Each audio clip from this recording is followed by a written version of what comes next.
Eu sou da exploração aí, trabalho com essa meu grande mestre aí, Fernandão, né? Eu só queria fazer um comentário aí que eu achei super interessante na, na fala do Elton, né? Que ele falou sobre os diques, né? E realmente isso me chama muita atenção também, né? Então, tem diques e tem diques, né? Então, eu acho que a gente tem que entender isso bem, porque a gente sabe que o controle estrutural em Carajás é tudo, né? Então, eu acho que a gente tem que entender melhor isso daí, né? Talvez faça parte. O que eu achei interessante vendo essas imagens novas do pessoal da CPRM, que você só tem uma situação semelhante lá no Alto de Ponta Grossa. Você procura em qualquer outro lugar do Brasil, você não vai achar algo tão parecido com essa quantidade absurda de coisas. Se você for no Crato de São Francisco, tem os diques, mas não tanto quanto esse aí. Se você for em outros lugares do Brasil, tem, todo canto do Brasil tem dique, esses diques, esses enxames de dique, mas concentrado numa área de 300, 400 quilômetros, tanto dique, isso realmente é uma coisa impressionante. Das outras coisas assim que a gente fala, eu só quis falar meia hora porque eu achava que essa palestra melhor, a Emília mesmo, ela tem novidades e tudo mais. Uma das coisas que eu ia falar está lá no videozinho que eu coloquei, tá? Mas eu quero mais levantar as questões. Eu acho interessante que a gente tem muita coisa ainda para resolver. Então, por exemplo, esse tipo de trabalho que a Emília está fazendo, centrada em cima, e vários outros colegas também, centrada em cima dos depósitos, vão dar uma resposta. Para ter resposta de outros problemas, a gente tem que trabalhar numa escala diferente. Tem que trabalhar na escala, por exemplo, da bacia, na escala para entender o depósito, o ambiente tectônico tem que sair de perto dos depósitos. Essa era mais ou menos o que eu queria deixar mais claro. A outra coisa, o significado das dados, o que eu estou vendo aqui, tem esse pico de 2,7, mas a história não morre aí não. O que acontece? É o problema de nível crustal. Ora, se você está tendo ainda granitos de 2,5 ali, e esses granitos estão aflorando hoje, significa que na época lá, você estava tendo ainda magmatismo plutônico de profundidade. E o que estava acontecendo lá em cima? As bacias são muito rasas, essas bacias de nível crustal de crosta superior ali, de 7, 10 km de profundidade no máximo. Então tem processos que ocorrem em profundidade que não vão estar dentro da bacia. E vice-versa. Então, às vezes, eu noto muito que se joga tudo no mesmo bolo, querem explicar tudo no mesmo bolo. Então, o processo hidrotermal que acontece lá no nível da geração do granito e tudo mais, não é o mesmo que a gente pode jogar às vezes, para dentro da bacia. Está num nível crustal completamente diferente. Agora, o que a gente nota é que, realmente, nesses corredores, nesses alhamentos, nessas zonas de fraqueza, tudo é reativado. Então, você vai ter vários desses eventos sendo ciclicamente reativado. Por exemplo, aquela foto que a Emília mostra para lá, aquela monazita, é claramente dentro de uma brecha. Brecha é coisa de nível crustal raso, não dá para a gente jogar aquela brecha dentro da tectônica dos milonitos lá de alta temperatura que você vai ter, ou das feições hidrotermais mais de alta temperatura. Então, o nível crustal, para mim, entender o nível crustal dentro desses ambientes é muito importante.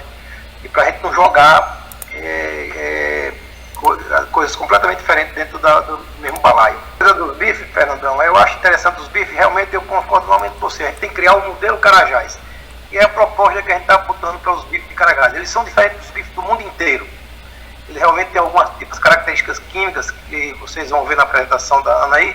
Eles são diferentes do bife do mundo inteiro.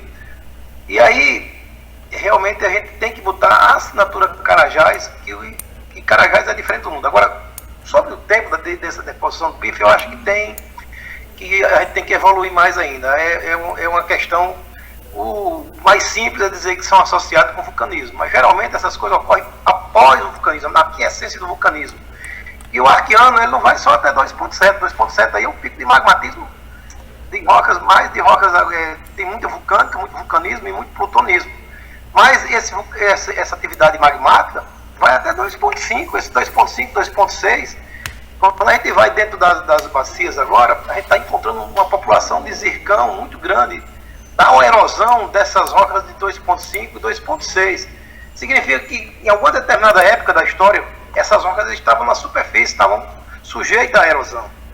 Então, hoje a gente tem pouco, mas em um determinado momento da história, a gente tinha esse magmatismo de 2,6, 2,5 exposto. E aí, será que as bacias já estavam todas formadas e não receberam nada desse material? Então tem questões que ainda precisam ser melhor estudadas. Então, por exemplo, em várias das bacias você tem essa proveniência de sedimentos dessas fontes de 2,5, 2,6. Então, se essas bacias estavam sendo formadas ainda, como era o ambiente dessa época que estava sendo formada? Será que era tudo umas bacias intracatônicas mesmo, como todo mundo coloca?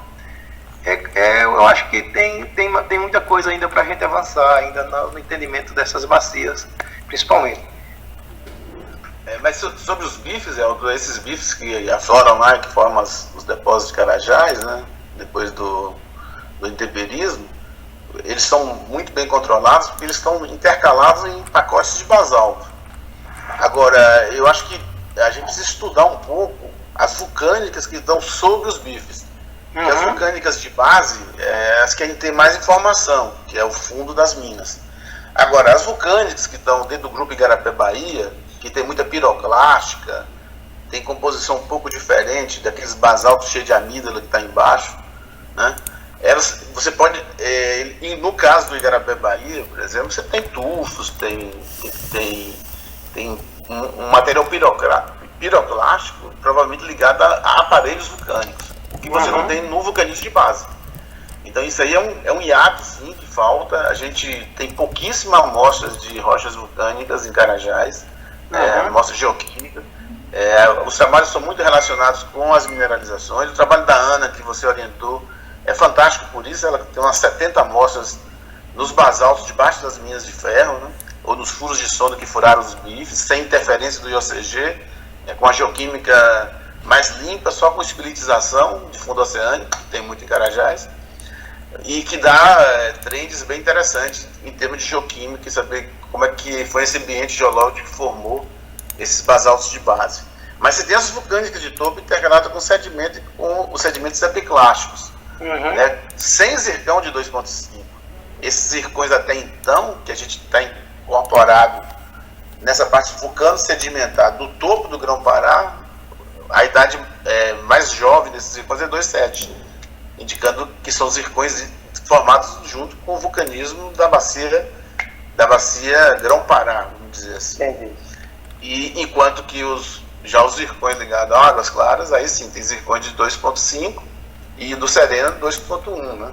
E você está tendo, essas bacias vão ficando mais jovens em direção a Boritirama e ao Bacajá.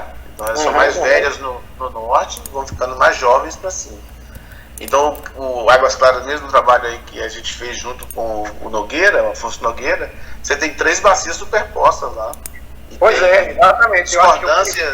Discordância entre elas. E enquanto os sedimentos da bacia do Grão-Pará, você tem uma paraconformidade com as vulcânicas. Então, indicando um ambiente vulcano sedimentar típico. E como eu estava falando, tem uma granitogênese de 274. Então, o que gerou isso? Esses granitos foram fusão de quê? E em que época, né? Os condutos lá das máficas, que o trabalho que o César aí, no projeto que o César trabalhou aí com 7 doutorados e mestrados, né? Estudando essas ultramáficas, e elas estão em condutos NE, que são tipicamente falhas que só tem dentro do embasamento. Essas falhas NE não cortam Carajás. Elas conduziram e não cortam. Então, a gente tem que ir montando esse arcabouço, né? Lógico, eu acho que a gente tem que fazer muito mais trabalhos de isotopia, né? Não só isotopia para datação, mas também para petrologia, né? Estrôncio mesmo, a gente usa muito pouco em Carajás. Samara Neodímio tem usado muito pouco ainda. Tanto chumbo e que a gente podia usar mais também em cima de petrologia, não em datação. Então, assim, tem muita coisa para a gente fazer aí. E acho que com esse melhor equipamento que está tendo nas universidades, né, a gente vai conseguir fazer mais trabalhos aí. Ô Fernandão, completar seu comentário aqui a respeito da vulcânica de topo. É Carlos Delgado aqui do Ferroz que está falando da exploração. A gente ainda, no Ferroz, a gente está chamando isso aí de Igarapé-Cigarra, mais ou menos em consenso. Ainda não podemos entrar em um acordo aí com o pessoal do IPM para ver de que nós vamos xingar esse trem, mas a princípio a gente está chamando isso de cigarra. O que tem visto na Serra Norte é que tem uma diferença no padrão de terras raras em relação à vulcânica da base. Ele é mais enriquecido. É um padrão de terras raras, ele tem 10 a 100 vezes mais rico do que o da vulcânica da base. E tem o único que eu conheço assim, de datação, o único trabalho é o do Mugeot Trendle, desculpa. E ele não obteve uma idade que fizesse sentido geológico, é uma idade maluca, pelo que eu me lembro lá. Então, assim, em termos geocrônicos, na formação Igarapé-Cigarra está em aberto. Na Serra Sul, tem uns diques riolíticos que estão sendo identificados agora, esse ano, e ainda eles parecem ter uma grande chance de ter uma idade definida, que eles são cheios de grão de zircão, a gente vai tentar datar isso, mas aí fica na Serra Sul, fica na dúvida se ele vai dar o Atumã ali 1.9, ou se ele pode ser alguma coisa muito mais velha, aí, da idade do cigarra mesmo. Aí seria realmente o conduto do cigarra, porque ele está cortando a formação ferrífera, e seria um ótimo conduto aí. A gente tem mantido esse nome cigarra para essa vulcânica de topo, que é aquela estratigrafia antiga da Docigel. E posso fazer uma pergunta assim? Se vocês encontrarem, por exemplo, uma vulcânica de 2.5 aí, qual seria a interpretação para a turma da Vale? Digamos que apareça aí. A interpretação seria provavelmente uma nova bacia superposta aí de vulcânicas e sedimentos. Né? Mas a gente até agora a gente não encontrou nada. Seria uma boa idade para o cigarro 2.5. Ao meu ponto de vista, que a formação ferrífera está ali em 2.6, que é a idade do Cabral, né? Então ele estaria bem perto ali. Deixa desse arqueano, tem um final do arqueano, o arqueano não acaba em 2.5. Então você ainda tem 200 milhões de anos, até 2.5. A vulcânica da base 2.7. Mas o Delgado, o cigarra ele é correlacionado com aquelas vulcânicas do Igarapé Bahia, que está no topo. Então a gente tem datação de Igarapé Bahia de 274, ok? Várias datações. Então assim, não tem essa, não é tão elástico. 2.7, realmente isso aí eu acho que não tem dúvida nenhuma. O grande problema é se daqui no decorrer do tempo vai aparecer, se existe a possibilidade de aparecer coisas mais jovens. E aí quem tem que dizer onde é que a gente poderia procurar isso aí tem que ser vocês. Elton, o 2.5, aquelas idades 2.5 do Salobo é tudo hidrotermal. Está saindo um trabalho agora aí com o Maurício, a tese de pós-doutorado dele. A gente está fazendo terras raras nos zircões. Os padrões são todos os zircões hidrotermalizados, certo? Nessa idade 2.5 que é a idade do grande aquecimento das mineralizações de OCG de Carajás. Agora, a Poliana datou um granito lá no 46, que eu descrevi esse granito como possectônico, ela também. A gente achava que era 1.8 e datou de 2.5. E tem esse outro granito lá do Buritirama, que é datado também de 2.5. Então, nessa parte norte aí de Carajás, está aparecendo granitos 2.5, que pode ser Salobo e 2.5 também, né? Isso significa que o plutonismo o ouro de Salobo, como eu falei, não é um granito ouro de Salobo. Era um dique, quando você olha lá, aquilo é um produto hidrotermal, certo? E a gente pegou no Salobo, coletamos 400 zircões no Salobo, ok? Assim, tipo, 60 metros da zona mineralizada, 80 metros da zona mineralizada, todos esses granitos, ok? Nesses tal xisto aí que o pessoal chama, todos esses zircões deram 2.5. E não é granito lá. Não foi um zircão nem dois, não, foi quase 400. Agora esses zircões, eles estavam metametizados ou não? Tudo detonado. Tudo zircão, parecendo carvão. Tudo detonado. São zircões, assim, tipo Cristiana F. Ele recebeu porrada pra caralho. Não, mas aí, bacana. E aí, até para complementar a explicação da Maria aí, porque quando a gente fala desses processos de metametização, a gente perturba muito a relação isotópica urânio-chumbo, né? E aí você pode fornecer umas idades meio esquisitas, né, Maria Emília? Porque o processo metamítico é radiação, né? Então isso já gera uma série de destruição da característica do cristal, né? Você vai perder o oscilatório, vai perder aquilo tudo. Isso. E aí tudo isso daí, enfim, facilita ainda mais a percolação, a entrada desses fluidos. Então o rejuvenescimento, né, o reequilíbrio é ainda mais fácil. Então datar essas coisas é muito difícil mesmo. Aqueles zircão, tem uma coisa que a Ana Emília mostrou lá do GT 34, a gente encontra 300 desses zircões lá na zona mineralizada do Salobo. E vou te falar, o GT34, eu datei aquelas monazitas, eu não coloquei na apresentação a idade, mas assim, tem a idade dos zircões que a gente até conseguiu mais ou menos sugerir o 2.7 alguma coisa, né, esse episódio aí arqueano. Tem o argônio do Peter Pollard, que é da 2.5, e essas monazitas dão 2.1. Pois é. A monazita está dando mais nova que o argônio. A mesma coisa para outros depósitos. O Jaguar a mesma coisa. O argônio dá 2.2 e a monazita dá 1.8. Então, assim, esses sistemas isotópicos, eles são terríveis. Assim, eles não, por isso que eu falei, às vezes é melhor tentar datar a relação de corte, essa relação, entender bem a relação geológica, né, entre unidades, enfim, para aí poder interpretar melhor esses dados, porque uma idade... E outro detalhe, essas datações que não são in situ, na lâmina, para você ter o controle de que você está datando, quando você moe a rocha e pega um concentrado de titanita e data, em Carajás é um problema violento. Você não sabe qual é a origem daquilo.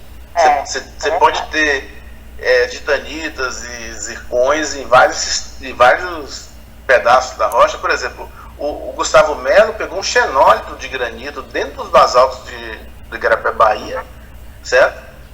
Xenólito de 1 metro. Ele datou o xenólito e deu 2.9. Se o cara não tivesse cuidado de identificar que era um xenólito, morria tudo e dizia que o basalto era 2.9. É isso aí. E aí, como é que a gente vai? Então, essa observação de campo é fundamental. É isso aí, Fernandão. É por isso que eu fiz aquela pergunta ali para a Mari, sabe? Porque quando a gente escreve um furo, eu já vi várias teses que a pessoa pegou 3 furos assim. E aí ele descreve dentro do furo, lógico, a alteração hidrotermal dele bem perfeita, mas aquilo é um ponto localizado. Eu acho que a gente tem muito mais que isso. É isso que me... Entendeu? Contínuo, eu acho que porque eu acho interessante também esse sistema dentro de Carajás, por exemplo, quando você tem as cores de 1.8, não perturba o sistema. Já a maioria, eu já vi várias idades lá que tem o sistema perturbado no intercepto inferior em 600 milhões de anos, indo para 600, 500 e pouco milhões de anos. Então é muito engraçado, porque precisaria para ter perda de chumbo nessas coisas, teria que ter um novo evento geológico. E aí o evento de 1.8, que é violento lá, não perturba o sistema isotópico dos zircões antigos. Enquanto que alguma coisa de 600 milhões de anos perturba o sistema isotópico, que faz que você tenha uma perda de chumbo muito grande para muitas rocas do sistema Carajás. Isso é uma coisa que eu não entendo ainda não. Agora também, por exemplo, em termos de magmatismo, né? Esses magmatismos de idade 276, 274, até mesmo o granitogênese anorogênica, o granito anorogênico com 8, se você for comparar com esse magmatismo 2.5, o 2.5 ele é muito pouco expressivo em Carajás se comparado a essas outras idades, né? E aí, assim, qual seria assim, uma fonte termal em 2.5 para aquecer aí e geração de fluidos e coisa e tal, né? Não sei. Porque em termos de expressividade, ele é muito menos. Pelo menos o que é cartografado hoje. Mas aí é o seguinte, esse 2.5, cara, esse 2.5, eles estão dentro de zona transpressiva. Exatamente. não estão dentro de zona de extensiva, não tem uma sedimentação. Agora começou a aparecer corpo produtos pequeno, erodidos, deformado, né? mas você pode olhar que a alta temperatura é dentro de um buffer ali da zona de cisalhamento. E quando você sai dela, as temperaturas ficam normais. Então eu sempre tenho uma visão crítica com esse negócio de você pegar, fazer lá os pares de pressão e temperatura e falar, isso aqui tem X quilobar, então isso estava a 60 km de profundidade. Olha, se estava a 60 km de profundidade, a rocha encaixante também estava. E você não vê nenhuma relação na rocha encaixante que estava a 60 km de profundidade ou a 30. Só vê dentro da zona de cisalhamento, tem alguma coisa que não está batendo. É isso aí. Então, porque essas relações de pressão e temperatura são locais, são dentro do sistema. Ali dentro do sistema o pau quebrou mesmo. Né? E quando você vê essas brechas, quando você vê essas brechas com os fragmentos arredondados, são brechas explosivas. Significa o quê? Que a pressão de fluido aumentou tanto de uma zona transpressiva que foi maior do que a pressão litostática. Aí explodiu tudo. Você está entendendo? Então isso não é de crosta superior, isso pode ser ao longo da zona de quebramento. Muito terremoto associado, e é por isso que o sistema de alteração hidrotermal do sistema IOCG de Carajás, ele é longo, enquanto o proterozoico é curto, é rápido. Então o sistema, para fazer essa alteração hidrotermal tão pervasiva ao longo da zona, demorou alguns milhões de anos para poder evoluir. E já o sistema proterozoico, a alteração hidrotermal é na borda dos veios. Okay? É um sistema de passagem rápida, rúptil, onde ficou pouco tempo rocha fluido em contato. Então são diferenças bem grandes na hora de a gente modelar isso como um todo. Vocês acham que tem uma deformação nas supracrustais arquiana ou só restrita ao embasamento? Não, na arquiana tem deformação. Essas zonas de cisalhamentos que passam lá, elas deformam todas as rochas arquianas, deformam os basaltos, os granitos e assim por diante. Essa ideia aí que o Felipe coloca de só ter deformação transamazônica de Carajás, para mim é uma coisa mais furada da face da Terra. E os depósitos de Carajás, eles são sim ataque tectônico. Não tem um depósito pré-tectônico em Carajás. Isso não existe. Você olha lá os depósitos, eles são sim ataque. As granadas, elas têm alguns rabinhos, mas tem muita granada que cresce sobre a foliação. Isso é uma característica de coisa assim tectônica. E você vê isso quando você sai do depósito e vai andando em direção ao centro, você vai ver a foliação sendo apagada pelo metasomatismo, que é mais jovem, que veio sim a tarde tectônica. E a sulfetação é o último evento. Você pega lá, no evento IOCG, você vê primeiro as albitas, que está dentro do bilonito, depois você vai chegando no magnetita, anfibólio, né? Biotita, que é a alteração potássica, e no pulso final vem o cobre, o complexado com cloro, o enxofre não vem junto, né? Tanto é que os depósitos são de baixa sulfetação, você não tem pirita nos depósitos arquianos praticamente, você tem a calcopirita, bornita e calcocita. Então sobrava cobre e faltava enxofre. Então muito do enxofre que está lá, e os isótopos de enxofre indicam isso perfeitamente, é do ambiente, é da rocha encaixante, não vê com fluido. Porque o depósito de Carajás e ACG é baixa sulfidização. Enquanto os depósitos proterozoicos são de high sulfidation, porque é cheio de pirita junto com copopirita. Então isso aí a gente vê em todos os depósitos proterozoicos e arquianos de Carajás. E a gente tem que explicar isso com essa forma. Isso é repetitivo. É comum acontecer isso. Fernando, e o que você acha dessa hipótese de fazer essa síntese de reflexão aí? Porque eu acho que fantástica. Pois é, olha, vocês, isso vai custar o quê? 100 milhões. Eu vi hoje que só hoje vocês vão gastar 1 bilhão aí. Alguém já pegou 1 bilhão da Vale hoje para jogar aí na ponta. Para matar vírus. 100 milhões vocês não devem estar pagando de advogado. Com 100 milhões vocês fariam uma linha, vocês teriam uma bacia de Carajás com informações para você trabalhar nos próximos 20 anos. Eu acho que a gente tem que partir para isso, fazer linhas sísmicas e linhas de MT, né, megalito telúrico, sísmico. Muitas dessas questões aí ficariam respondidas, né? Se a zona é profunda, errado, porque realmente aparentemente tem uma deformação bem rasa, né? Tem uma deformação de pele fina aí em Carajás. Né? E outra mas aí que tá, essa deformação que conduziu os fluidos, a gente está precisando modelar essas falhas, essa é bem profunda. Okay? Entendi. Já a deformação que forma os sinformes e os antiformes, o bife de Carajás, cara, a Serra Norte e a Serra Sul, é uma dobra. A charneira lá na Serra da Bocaina. Tá tudo plissado lá. Delgado conhece lá, cheio de... O bife não é todo dobradinho. Porque ali é a charneira de baixa temperatura, né? Sim, baixa temperatura. Agora, isso aí é uma coisa antes do Águas Claras. O Águas Claras não foi dobrado, bem por cima. É antes do Proterozoico. O Viseu bota a evolução de Carajás não é... Agora, esses falhamentos, que a falha Canaã, o sistema Canaã de falhamento, que pegou a serra arqueada e colocou em pé, botou ela em pé, vertical, só pode ser por empurrão, por isso que é transpressivo. E o sistema cinzento é violento também, aquele é muito fundo. A gente precisa modelar aquelas falhas. Existem essas falhas de epiderme e existem falhamentos profundos. Para mim, os IOCG são todos dentro de falhamentos profundos. Porque os condutos dos basaltos de Carajás são as rochas que estão lá, cheias de rocha ultramáfica diferenciada. E a gente não tem IOCG relacionado a isso. Ok? Só tem relacionado à deformação depois. Já as estruturas. Né? Por exemplo, os depósitos de Carajás todos têm plange, cara. Os orichutes têm planges laterais. Não é uma coisa que vai vertical ou horizontal. E vão para baixo.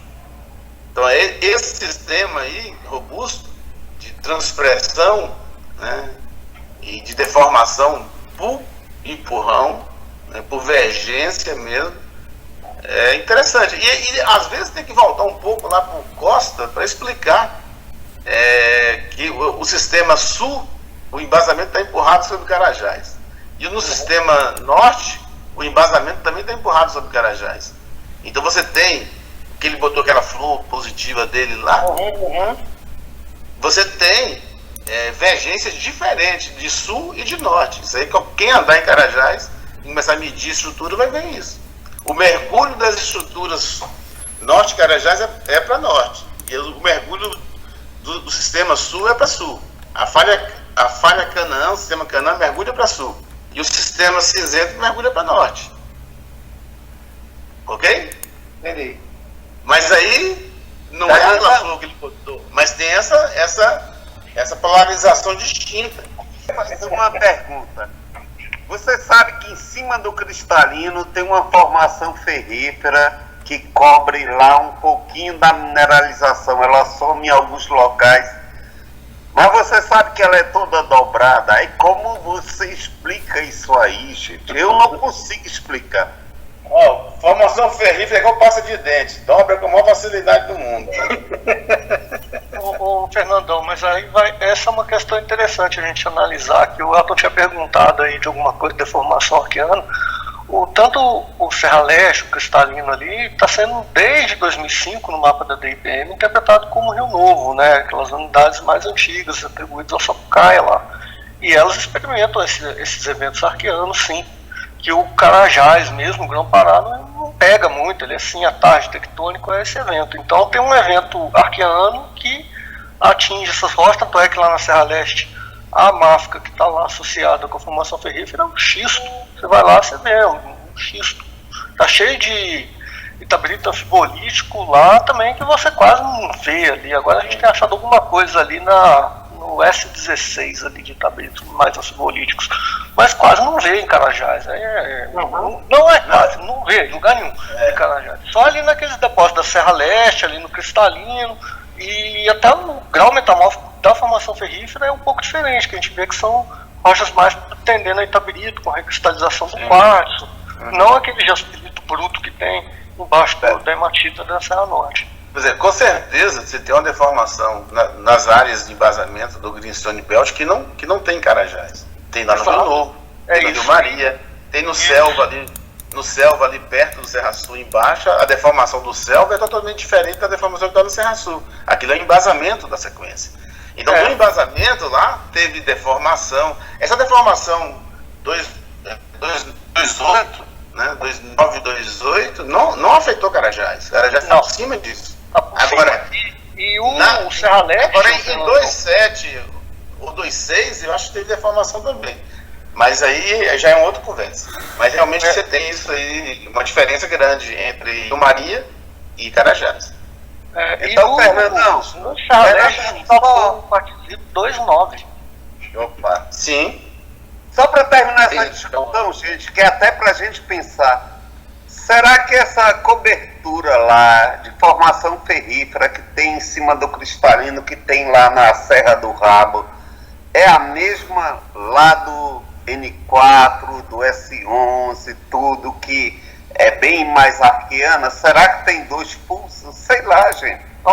Mas aí, ô Caíca, você tem que perceber o seguinte, o cristalino está na borda da falha de Carajás, que é uma falha bem jovem, que gerou uma bacia pula-parte, que é onde foi depositado o Gorotiri, lá numa fossa, e essa mesma falha basculou os depósitos da Serra Norte, botando os conglomerados lá, que o pessoal chamou de caninana, que é a mesma coisa do Gorotiri, debaixo do ferro.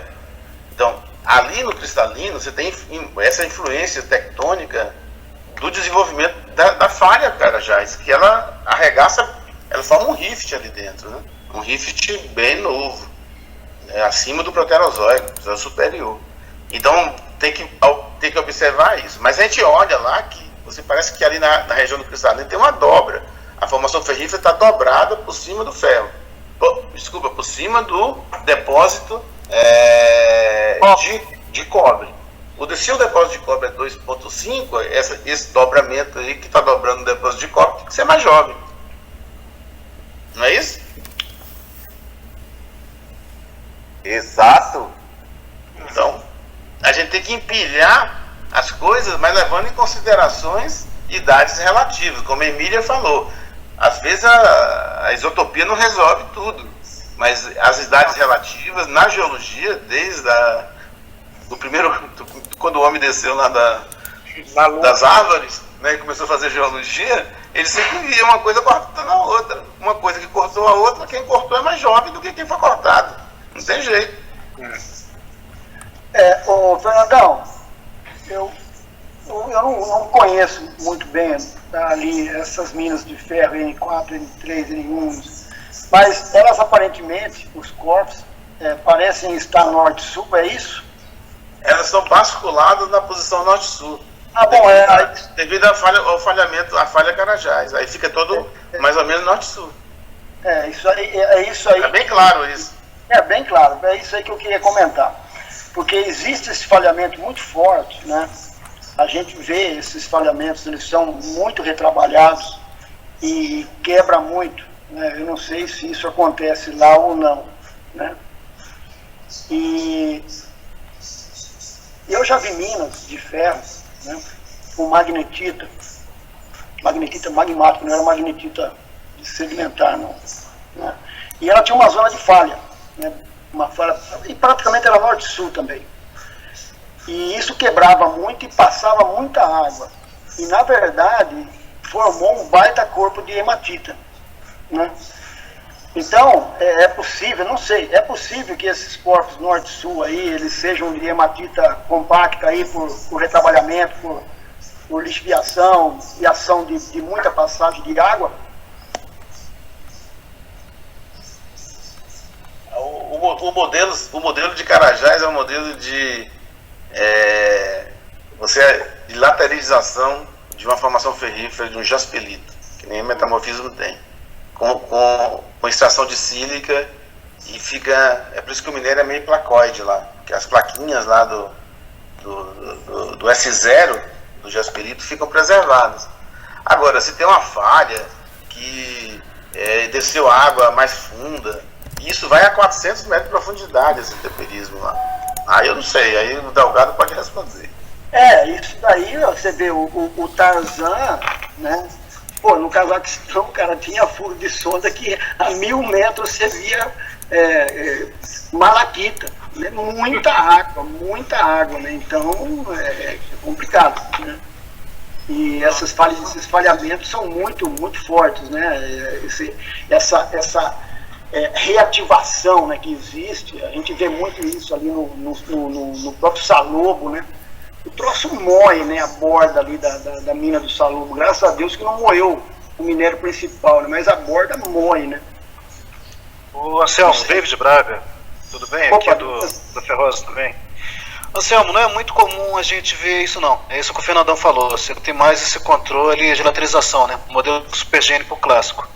Mas tem algumas coisas que estão me encucando. Por exemplo, ali a gente teve um trabalho de mapeamento muito forte entre N5W e N5Sul, e a gente viu que aquela tese de 72 do Sinformal do Buriti, ela existe. E a gente está pegando uma inversão. Normalmente você tem o quê? Esse Topacanga, você passando para o HF e chegando no Jaspilito, né? Um contato ali brusco, que também precisa ser entendido melhor, porque isso não é gradacional. Mas alguns furos a gente está pegando uma inversão. A gente pega Jaspilito a 5 metros de profundidade, e peguei um furo com até 80 metros, e de 80 até em torno de 200 metros, eu estou pegando uma hematita friável, né? E estou difícil de entender que isso é puramente supergênico. É mais local, mas tem uns pontos que a gente está precisando entender melhor, sim. Isso pode ter uma influência, sim, tá bom? Tá, isso está muito brechado ou não, essa hematita, quando você... Bom, ela quando fica compacto, né? Mas, na verdade, você pega um jaspilito no topo, com evidência de hematização, você vê uma hematização substituindo as bandas de sílica, né? Então ele não é laminado, ele tem bandas de em torno de 10 centímetros de hematita e uns nódulos, né, de sílica, mostrando aquele bandamento rompido, esse jaspilito, e aí na base esse material friável, esse material com alguns blocos de hematita compacta, algumas venulações de sílica. É um ponto que eu estou precisando entender. Não é muito comum, mas tem alguns pontos que estão ocorrendo. É um ponto que a gente precisa evoluir, sim. Então é o seguinte, eu vejo esses trabalhos de Carajás e a evolução toda que a gente está conseguindo com vários trabalhos, várias universidades, né? E desde o início foi exatamente essa a ideia que a gente tinha, de trazer muita gente diferente, que consequentemente podia abordar temas distintos, com culturas e com especializações diferentes. Mas tem um ponto que a gente não pode fugir nunca, em nenhum lugar do mundo, que é a questão da observação de campo. A observação de campo, ela tem que ser a linha mestra de qualquer trabalho assim, de microisotopia ou qualquer trabalho de super detalhe. Senão a gente se perde muito. E Carajás tem características muito próprias. Não adianta comparar Carajás com nenhuma parte no mundo. O Elton falando da questão dos bifes, Carajás sim é arqueano e é bife com 200, 300 metros de espessura. O problema não é de Carajás, é dos outros que não tem isso. Então assim, a gente tem que valorizar um pouco mais. Os modelos australianos não se encaixam em Carajás, nem para o ferro, nem para o OCG. Carajás é um dos maiores campos de OCG do mundo. E nós brasileiros, universidades, as empresas que trabalham no Brasil, temos o dever de estudar isso e explicar para o mundo o que é um IOCG tipo Carajás. Não importar isso dos outros, que a gente vai fazer de forma errada, como a gente fez na questão do ferro. E assim por diante. Mas o que eu gostaria de falar um pouquinho é o seguinte, quando a gente estuda lá o Salobo, por exemplo, vamos falar do maior que tem, né? Você vê claramente que você tem um granito lá, que é uma suíte correlata ao plaquê, que no caso lá chama-se gelado, né, de uma tese lá do menino do Pará, que denominou esses granitos deformados de 274, e são granitos que a gente ainda precisa entender qual é o motor tectônico deles, porque eles têm a mesma idade das rochas máficas de Carajás, então isso impacta também nos modelos geotectônicos de evolução lá de Carajás. Você não tem só rochas máficas intrusivas, ultramáficas, rochas vulcânicas félsicas, vulcânicas ácidas, e também tem granitogênese ligada a 274. E você tem um período muito longo, de quase 200 milhões de anos, no caso do cinzento, em cima das informações do tipo transpressiva, certo? Que não tem nada a ver com a evolução magmática de Carajás. É uma coisa posterior. E os sistemas de hidrotermalização que vieram encaixados nessa falha é posterior ao vulcanismo que gerou, certo? As vulcânicas e todo o sistema. Então, essa cidade 272, 271, você ainda poderia ter relações com o sistema vulcânico dos basaltos e de toda a evolução da bacia Carajás. E a bacia Carajás é uma bacia muito fértil em termos de metalogenia. Além do ferro exalativo que tem lá, tem alguns manganês exalativos, e você tem muito metal base associado à exalação. Tanto no GT57, que é um conduto lá de uma zona exalativa, está cheio de sulfeto, certo?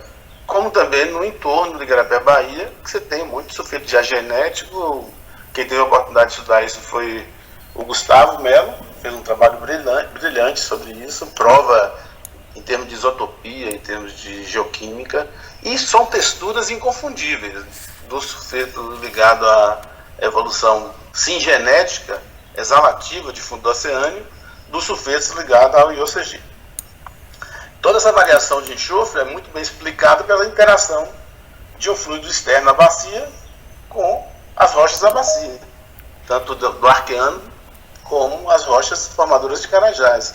E aí vai dar essa diversidade tão grande de isótopos de enxofre mesmo.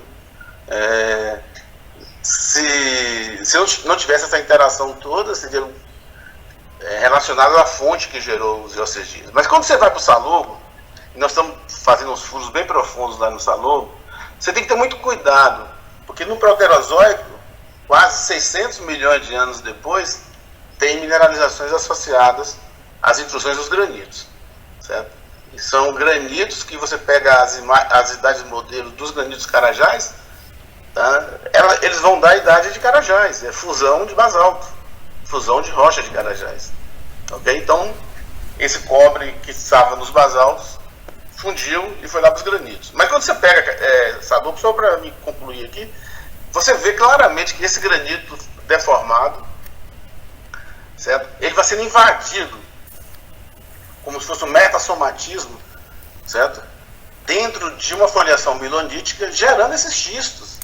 Então, assim, para a gente que trabalha lá em Carajás, é muito estranho a gente colocar um metamorfismo sobre o depósito do Salobo, certo? Porque a gente vê uma rocha granítica virar uma rocha ultramáfica, certo? Uma rocha granítica foliada, e a foliação está sendo substituída progressivamente de um ponto até chegar na zona de brecha que você não encontra mais a foliação.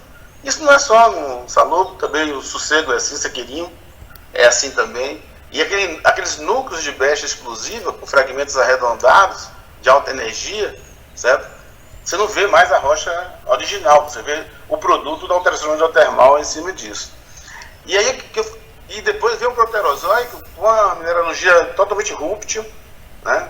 Com muito epidoto, carbonato, né? Quartzo, hialino, e uma mineralogia mais típica, né? Desse negócio como um todo. Então, se você não tiver muito cuidado na hora que vai amostrar, você pode estar mostrando eventos superpostos, achando que você está... Eu estou no Salobo, mas estou pegando a mineração proterozoica, tá? Para a gente ver lá que existe, certo? E aí você faz achando que é um arqueano. E aí você tem mistura, às vezes tem magnetita associada a essas coisas. Então, assim, eu acho que a gente tem que ter muito cuidado na hora que vai amostrar essas minas, esses depósitos, devido a essa superposição de eventos. E são eventos bem distintos, 200 milhões de anos de diferença e 600 milhões de anos depois. Quando formou os depósitos proterozoicos de Carajás, o Bacajás já estava junto com o Carajás. E quando formou os IOCGs, de 255, não tinha Bacajá, não tinha Transamazônico, não tinha nada lá. Então, assim, a tectônica de placa existe, 200 milhões de anos é uma grande idade. No Brasil, a gente já se acostumou a 200 milhões de anos ser mais ou menos das idades, né? Agora que está melhorando. E aí você falou assim, lá a questão do Olipidão, 1 milhão de anos só a diferença entre o granito e a mineralização. Então, quando chegar nesses detalhes aqui no Brasil, a gente vai ver que tem muita história que vão ser contadas de novo, né? Porque você tem muito link aí em cima disso. Então, era uma observação mais geral, mas vocês aí mais jovens estão estão trabalhando em vários frentes, trabalham em Carajás, não só em Carajás, mas nos outros belts mineralizados, tem um futuro pela frente, muito trabalho para fazer, né? E muito legal, parabéns aí pelo trabalho. Obrigada, Fernandão. Sempre bom te ouvir, né? Principalmente uma pessoa que, poxa, vive Carajás, né? Então, assim, sem dúvida, eu não esqueci do teu e-mail. Eu não respondi, eu estava esperando a Jury terminar e, enfim, né, submeteu o final de semana agora. E aí, como eu já tinha a palestra, ia conversar com você, Fernando, deixa que eu mostro lá para o Fernando, a gente conversa pessoalmente, virtualmente, né? Bom, sem dúvida, tem que ter um cuidado muito grande, né? Só com relação quando a gente fala em metamorfismo, assim, eu estou usando o termo metamorfismo de uma forma assim, específica, né, do processo de recristalização. Não quer dizer que, por exemplo, tem um metamorfismo regional, não é isso que eu estou dizendo não, tá? Assim, o que nós estamos falando, né, metamorfismo, inclusive o metasomatismo, a alteração hidrotermal, nada mais é do que um metamorfismo não isoquímico, né, então que a gente não preserva a composição química original, né, enfim, mas metamorfismo é recristalização, então tanto que, por isso que eu falo de metamorfismo dinâmico, né, a transformação na zona de falha, né, e com alteração hidrotermal associada, né, enfim. Então, não é metamorfismo regional não, tá? Eu sei que existe uma discussão, ou já existiu uma discussão em Carajás com relação ao metamorfismo, se tinha metamorfismo regional, se não tinha. Não é isso que eu estou falando não, tá? Eu estou falando de recristalização especificamente ao longo da zona de desalhamento. Então, enfim, é uma forma técnica, assim, né, nomenclatura específica para Carajás, para rochas metamórficas em geral, sejam, enfim, formadas em zonas de desalhamento, ou em metamorfismo regional, ou em metamorfismo termal, ou em metasomatismo. Então, essa que é a abordagem, tá? Assim, não sei se esse que é a questão. Porque eu uso mais aquele conceito do Miyashiro, por ser mais antigo, de metamorfismo sem troca, né? Cristalização, exatamente. Então, isso a gente não vê em Carajás aí, a gente vê todo o processo metassomáticos e hidrotermais, interação fluido-rocha, dentro de zonas de condutos, né? Então, é isso que foi bom você esclarecer, isso que me deixava muita dúvida, que eu mandei aquele e-mail para você. Pois então, desculpa, enfim, my fault, mas espero ter discutido isso, apresentar, não estou falando de cadeia de montanha não, tá?